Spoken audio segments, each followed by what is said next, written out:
ലോകം വീണ്ടും ഒരു യുദ്ധ മുനമ്പിലാണ്. യുദ്ധത്തിന്റെ കാർമേഘങ്ങൾ മൂടുന്നു പശ്ചിമേഷ്യയെ. ഇറാൻ ഇസ്രായേൽ സംഘർഷം കനത്തതിന്റെ പശ്ചാത്തലത്തിൽ ഗൾഫ് മേഖല ആശങ്കയിലാണ്. പശ്ചിമേഷ്യയിലെ സൈനിക ക്യാമ്പുകൾക്ക് അമേരിക്ക ജാഗ്രതാ നിർദ്ദേശം നൽകി.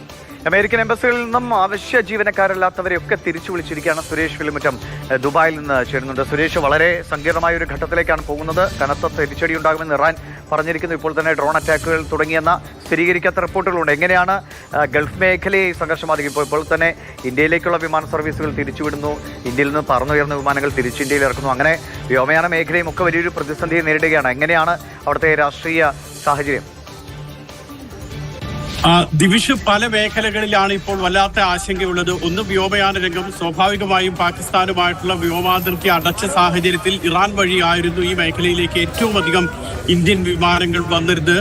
അതുകൊണ്ട് തന്നെ ആ ഒരു മേഖല വലിയ ആശങ്കയിലാണ്. അതോടൊപ്പം തന്നെ പെട്രോൾ വില കുതിച്ചുയരുന്നൊരു സാഹചര്യം ഉണ്ടാകും. ഇപ്പോഴത്തെ ഒരു സാഹചര്യത്തിൽ സ്വർണത്തിന്റെ വിലയും അതുപോലെ തന്നെ കുതിച്ചുയരും. കാരണം ഓഹരി വിപണികളൊക്കെ താഴ്ന്നു. ഇങ്ങനെ സാമ്പത്തിക രംഗം അതവിടെ ഇരിക്കുമ്പോൾ തന്നെയാണ് അതിനേക്കാൾ വലിയ ആശങ്ക ഗൾഫ് മേഖലയിലും മിഡിൽ ഈസ്റ്റിലും ഇപ്പോൾ നിലനിൽക്കുന്നത്. കാരണം നമുക്കറിയാം, ഒരു ഇറാഖ് യുദ്ധ സമയത്തൊക്കെ ഉണ്ടായിരുന്ന അത്രയ്ക്ക് വലിയ ഒരു ജാഗ്രതയാണ് ഇപ്പോൾ ഇവിടെ ഉള്ളത്.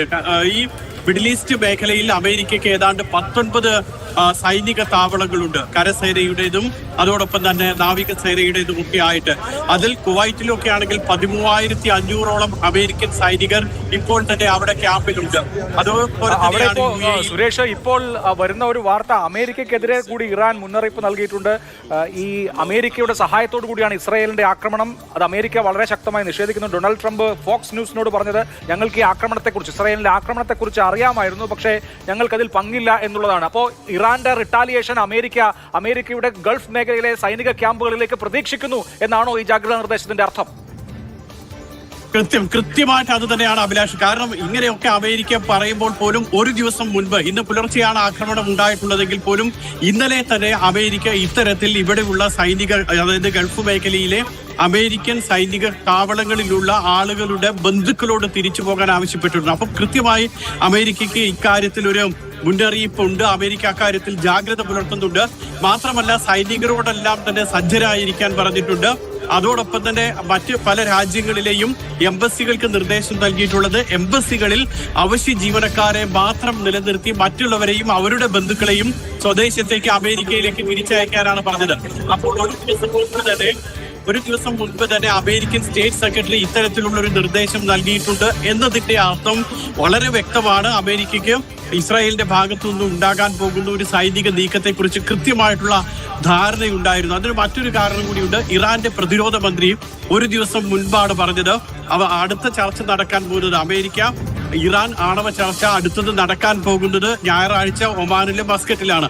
ആ ഒരു ചർച്ച പരാജയപ്പെട്ട് കഴിഞ്ഞാൽ ശക്തമായിട്ടുള്ള തിരിച്ചടി അമേരിക്കയ്ക്ക് ഉണ്ടാകുമെന്നുള്ള മുന്നറിയിപ്പ് ഇറാന്റെ പ്രതിരോധ മന്ത്രിയും നേരത്തെ നൽകിയിട്ടുണ്ട്. അപ്പോൾ ഇതെല്ലാം വെച്ചുകൊണ്ട് തന്നെ വളരെ കൃത്യമായിട്ടുള്ള ഒരു തയ്യാറെടുപ്പ് അമേരിക്കയുടെ ഭാഗത്തു നിന്നും ഉണ്ടായിട്ടുണ്ട്. ഈ 19 നേരത്തെ പറഞ്ഞ 19 ക്യാമ്പുകളുണ്ട്. പല UAE-യിലുണ്ട്, സൗദി അറേബ്യയിലുണ്ട്, അതോടൊപ്പം ബഹ്റൈൻ, കുവൈറ്റ്, ഇറാഖ് ഇവിടങ്ങളിലൊക്കെ അമേരിക്കയ്ക്ക് സൈനിക ക്യാമ്പുകളുണ്ട്. അവിടെയൊക്കെ വളരെ കൃത്യമായിട്ടുള്ള തയ്യാറെടുപ്പും നീക്കങ്ങളും നടത്തിയിട്ടുണ്ട്. ഇപ്പോൾ തന്നെയാണെങ്കിൽ അമേരിക്ക പറയുന്നത് വളരെ കൃത്യമായിട്ട് പല എംബസികൾക്കും, ബാഗ്ദാദ് എംബസിയിൽ നിന്നും ആണ് അവശ്യ ജീവനക്കാരെല്ലാത്തവരെ തിരിച്ചു വിളിച്ചിട്ടുള്ളത്.